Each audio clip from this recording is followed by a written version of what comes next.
record.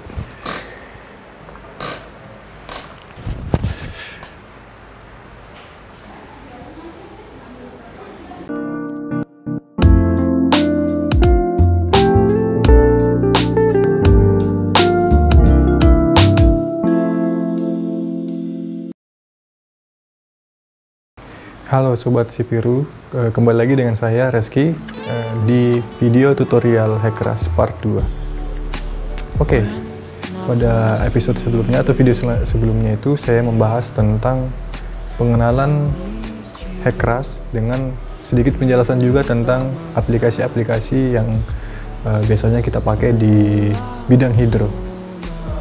Nah, pada video kali ini saya akan menjelaskan tentang cara penginstalan software Hackras ini dengan pembahasan tools-tools yang ada di Hackras. Pada saat ini saya akan menjelaskan tentang cara install software Hackras ini. Mungkin bagi teman-teman yang sudah mengetahuinya bisa di skip aja di part ini.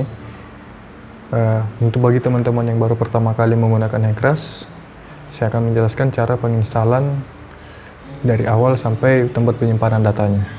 Oke, untuk instalan software Hackrasnya, pertama-tama kita harus download aplikasi itu dulu.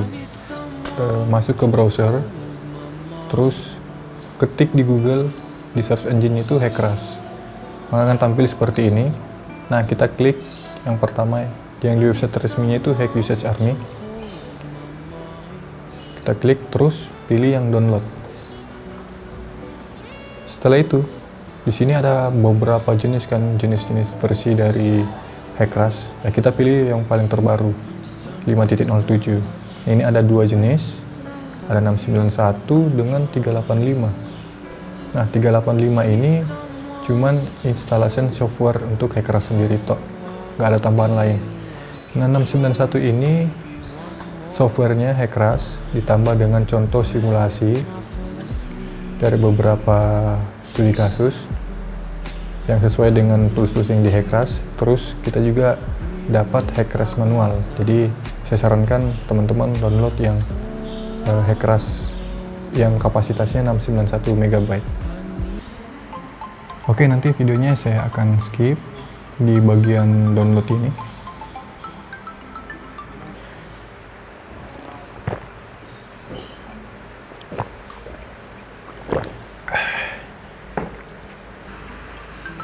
Nah, teman-teman yang sudah install Hackrasnya tinggal klik 2 kali. Oke, lumayan lama. Ini sudah extracting aplikasinya. Ya, teman-teman tunggu sampai selesai dulu.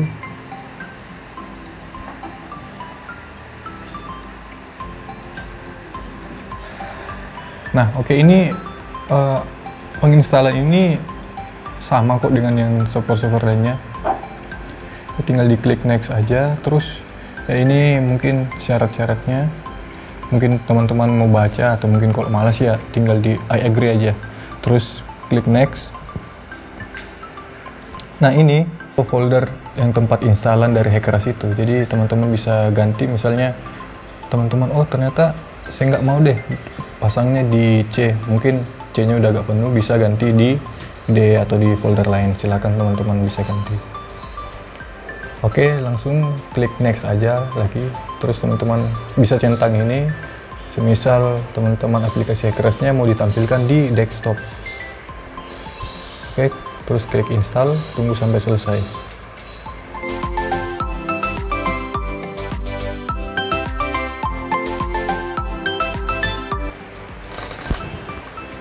Oke, ini sudah selesai, klik finish. Nah, teman-teman bisa masuk di sini.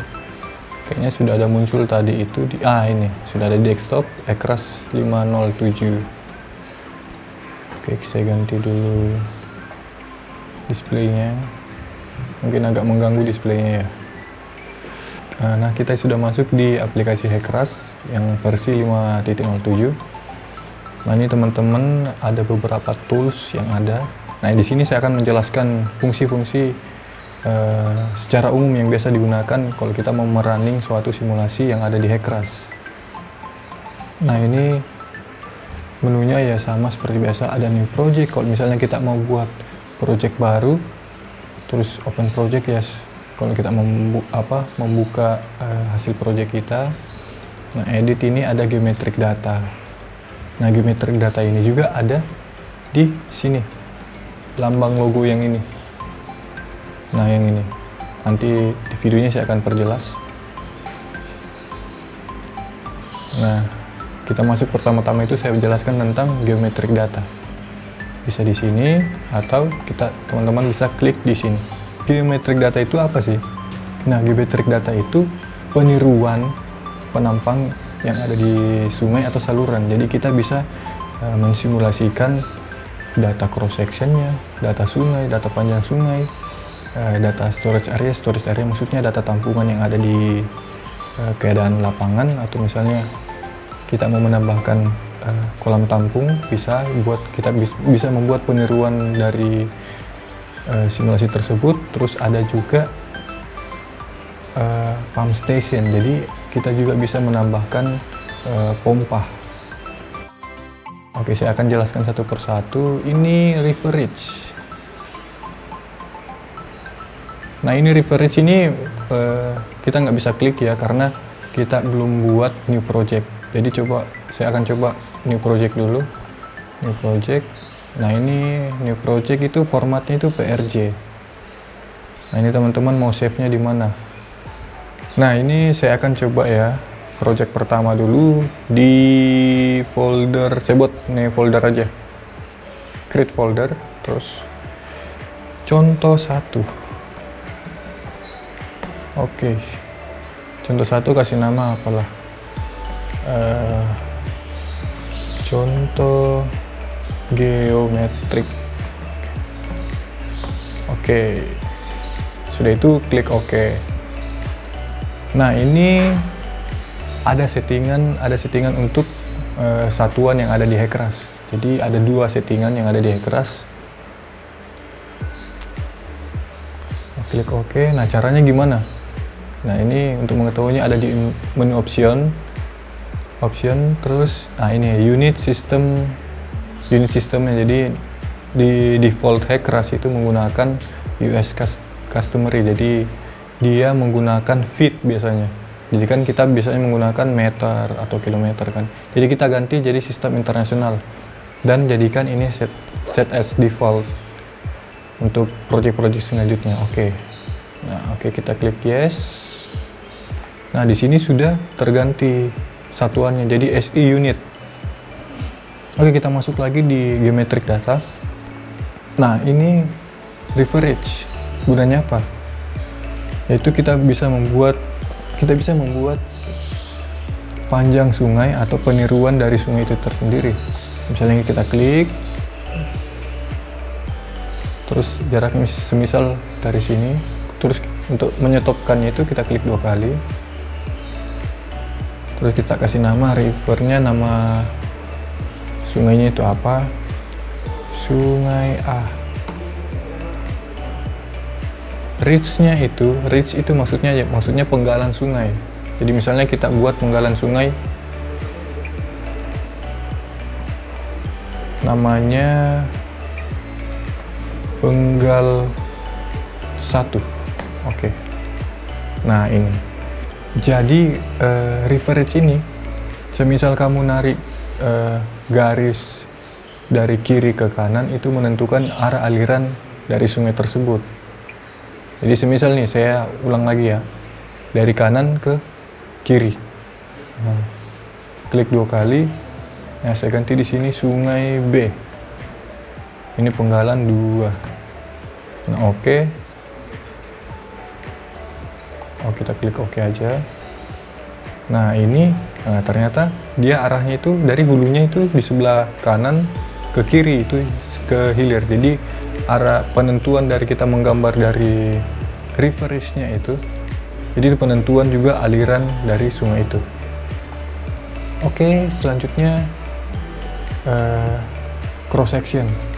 Nah, cross section itu apa? Itu cross section itu data penampang sungai.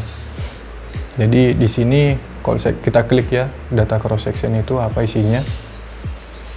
Itu ada stasiunnya dan elevasinya. Jadi mungkin data-data dari pengukuran, atau teman-teman juga bisa mendapatkannya dari peta DEM juga bisa. Nah, itu untuk penentuan LOB, channel, dan ROB. Itu maksudnya adalah LOB itu tanggul sebelah kiri, channel itu yang bagian tengah, jadi itu dasar saluran. ROB itu tanggul sebelah kanan. Nah, itu jarak antar cross.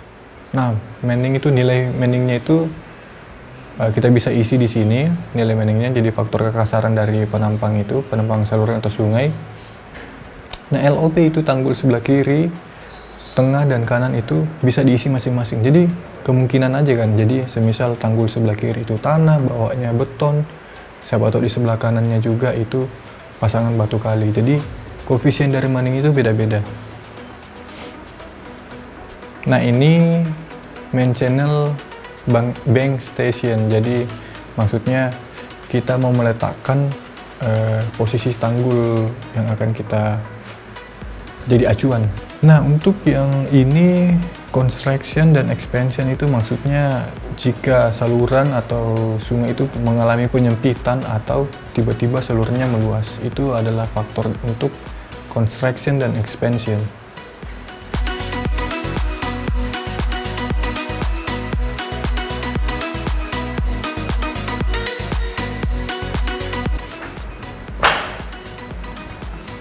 Oke, kita masuk di storage area. Jadi storage area ini semisal kalau kita mau membuat atau merencanakan kolam tampung atau busem, atau mungkin juga kita mau membuat waduk.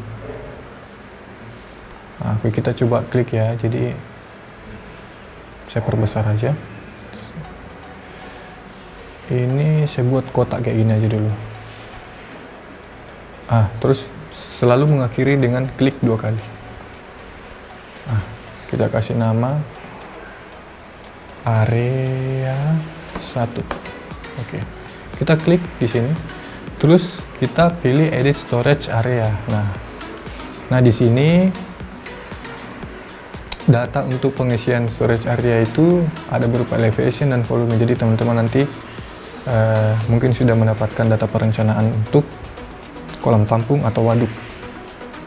Mungkin di video selanjutnya saya akan menjelaskan lebih detail tentang fungsi-fungsi dari storage area ini.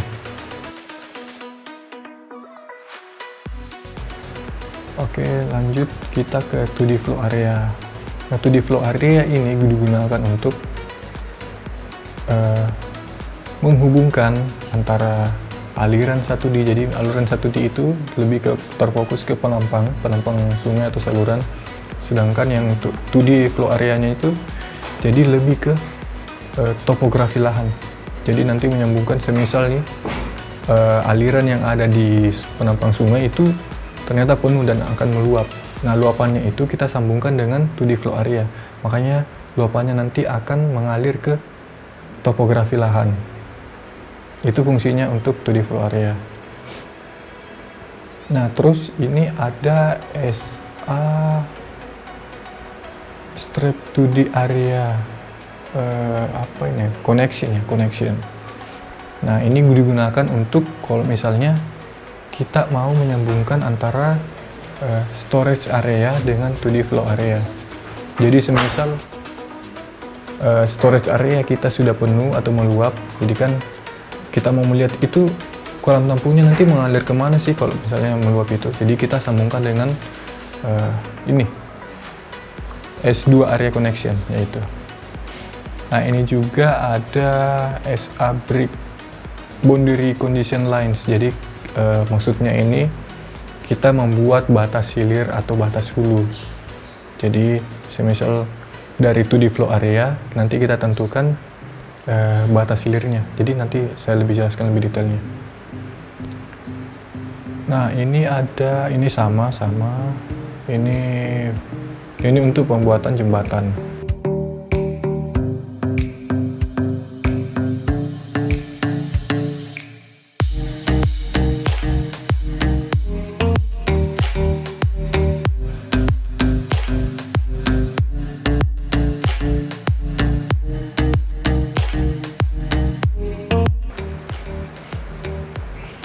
Ini inline structure, Kalau misalnya ada bangunan tambahan, misalnya kita mau membuat bendung atau bendungan juga ada bisa. Terus kita juga bisa membuat spillway dengan data pintu, bisa kita buat sini. Culvert juga bisa.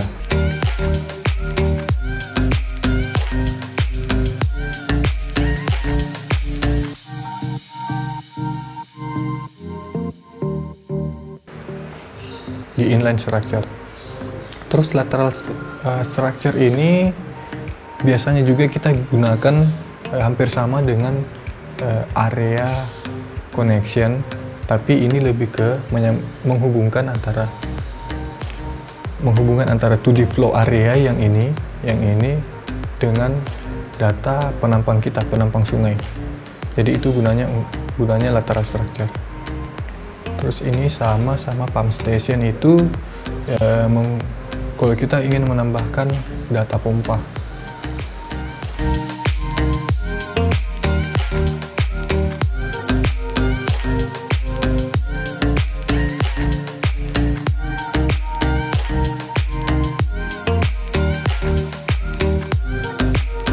Nah, coba kita klik. Nah, ini data-data pompa. Mungkin lebih ke spesifikasi pompa, dengan kita juga sudah membuat berapa sih debit atau kapasitas pompa yang akan kita rencanakan. Oke, kita masuk di HT parameter. Jadi HT parameter ini mungkin lebih ditampilkan setelah ada running, setelah kita merunning suatu program. Jadi nanti akan menampilkan semuanya. Jadi nanti ada starting elevation untuk channelnya, maksudnya channelnya itu salurannya, ada juga starting elevation untuk alirannya. Nah, oke, untuk geometric data, oh iya, saya lupa satu lagi. Ini nggak bisa.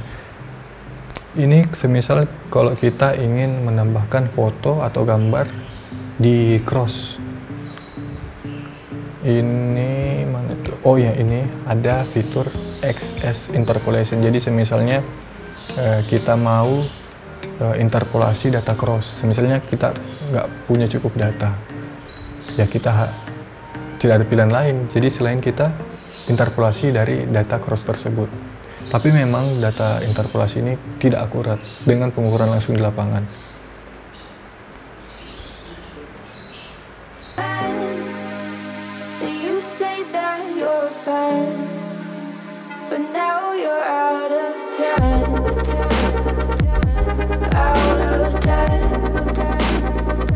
You're out of